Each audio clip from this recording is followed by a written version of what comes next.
Welcome back. And I'm here at Buckingham Palace with tonight's main news. The Duke and Duchess of Cambridge have returned to Kensington Palace with their new baby. William and Kate emerged with the as-yet unnamed Prince of Cambridge just over half an hour ago. And before they left, they answered a few questions from the waiting media. Well, he's got a good pair of lungs on him, that's for sure. He's a big boy, he's quite heavy, but we're still working on a name, so we'll have that as soon as we can. But it's the first time we've seen him, really, so having a proper chance to catch up and see.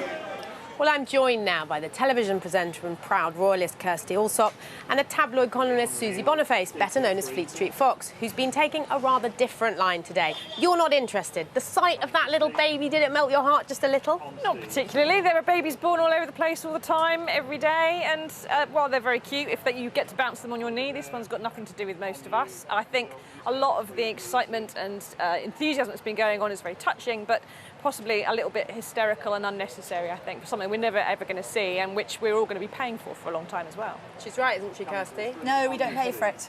It is the most extraordinary, economically beneficial thing for this country. The royal family generate hundreds times more than they cost us. I totally agree with you. If you're not interested in it, you're not interested in it. I'm not particularly interested in football. I wasn't wildly interested in the Ashes, both of which people get very excited about.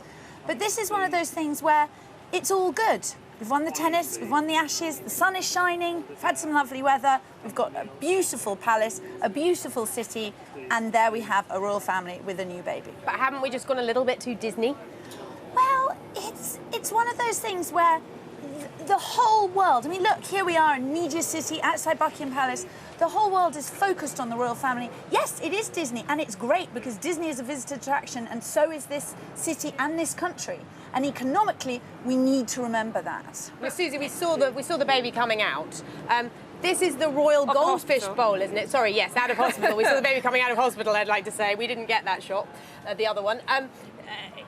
It's the Royal Goldfish Bowl, isn't it? You say, you know, there's lots of other babies born, but none with this kind of pressure on him. You know, we're all, you know, it's only going to get worse for the royals. Exactly, and a lot of the reason we've got all these people here at Buckingham Palace and they've been outside the Lindo wing today is because mainly there is a large media contingent with cameras there making it a big spectacle. The spectacle becomes a spectacle in itself. I had a wander through the crowd, say, this evening before I came to speak to you, and despite the fact that there's most people here are lots of tourists and so on, it was quite plain to me that they were taking pictures of the cameras, taking pictures of them.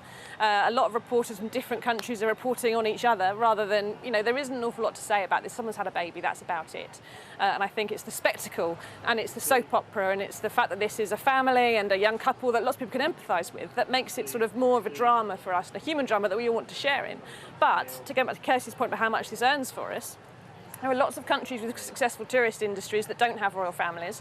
If we didn't have a royal family, perhaps we'd also have a successful tourist industry. We don't know. We haven't tried it. But there are 3 generations now in line. At the moment, the royals have probably never been more popular. They do seem to be popular.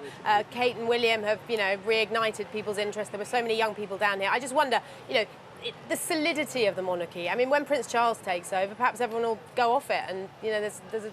Perhaps it's naive to say this, but I don't see the downside. If you're not interested, you can switch off. There's lots of other channels. We live in a multimedia age. But if you are interested, it's fun, it's something to celebrate. And I think I come back to that thing. Yes, you're right, the media village, there's a lot of photographing each other because they've been waiting since the 1st of July. But actually, the reason that there is news outlets from all over the world here is that people all over the world are interested.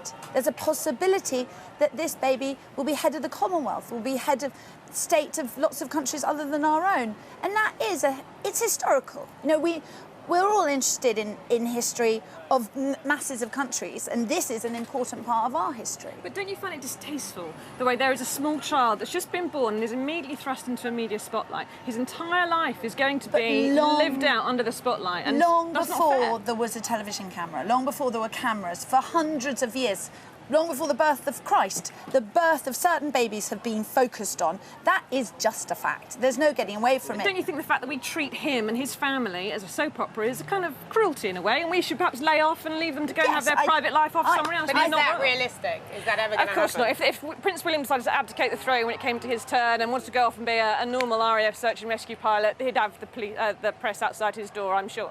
But perhaps not for him, but for a few generations down, it would be possible. I'm afraid we're going to have to stop it there because we're right out of time. Kirstie Allsopp, Susie Boniface, thank you so much. On a day when we finally saw the Prince of Cambridge, back to you, John. Katie Razzle at the Palace. Sorry we couldn't bring you that film about the Congo play. It got lost in the royal hubbub, but we aim to bring it to you tomorrow. But that from quite a jam-packed Channel 4 News, well, that is Channel 4 News. Good evening.